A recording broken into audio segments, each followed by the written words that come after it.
Bonjour à toutes et tous, nous sommes dans l'énergie du week-end de la Pentecôte, mais également dans le premier quartier de la Lune. Il y a eu la nouvelle Lune qui était dans le signe du Taureau, et là nous allons vers la pleine Lune qui va être le week-end de la fête des mères, donc le 31 mai, dans le signe du Sagittaire. Week-end de la Pentecôte, c'est aussi le Saint-Esprit. Mais c'est également là où chacun et chacune devons incarner dans notre âme, dans notre cœur, dans notre vie, dans notre quotidien, tout ce qui est la guérison, tout ce qui est l'amour. C'est vrai que c'est des phases où aussi, même si c'est pas évident, hein, tout chahute, tout bouscule, etc. On peut avoir besoin d'être vraiment dans du concret, dans la matière, de terminer des encours, tout ce qui est lié également, matière concrète, ça peut être aussi le côté pécunier, mais il y a également tout ce qui est les valeurs, les traditions, la famille, le féminin, le lien à la mer, enfin il y a pas mal de choses. Donc c'est vrai que ça bouge, ça secoue, ça chahute.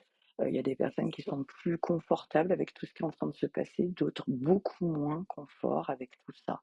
Moi, pour ma part, vous voyez, actuellement, je passe beaucoup de temps, à me recueillir, me retrouver, etc. Enfin, pas me retrouver, mais recréer, on va dire, un espace différent pour le lieu de vie, mon être, etc. Beaucoup de jardinage, des choses comme ça. Et en même temps, ça me permet d'être créative, ça me permet d'organiser ma pensée dans la matière, etc., etc.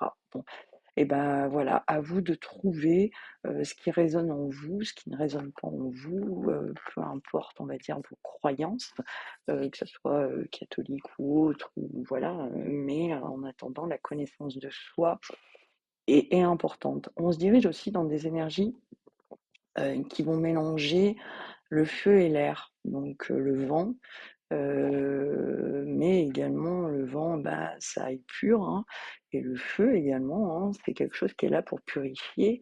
Et il y a le feu qui dévore, le feu qui réchauffe, le vent, voilà, il y a le vent qui permet justement de balayer les feuilles, on va dire, d'automne.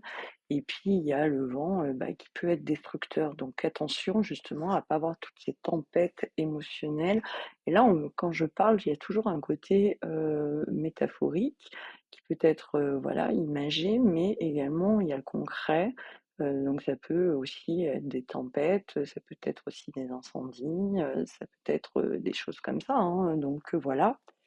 Et c'est comme si tout ce qui est en train de se passer là va avoir une résonance sur deux grosses saisons, c'est-à-dire l'automne qui est en train d'arriver et le printemps de l'année prochaine. Donc, il y a vraiment des choses qui peuvent aboutir rapidement, mais je veux dire en intégralité sur ces phases-là. Voilà. Donc, je vous souhaite un beau week-end de Pentecôte.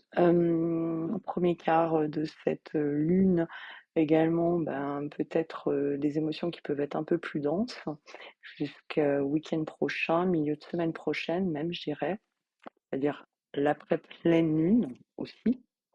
Et le Sagittaire a besoin de liberté. Il est ancré dans la matière et avec sa flèche, les astres, le soleil, l'univers, etc., le cosmos.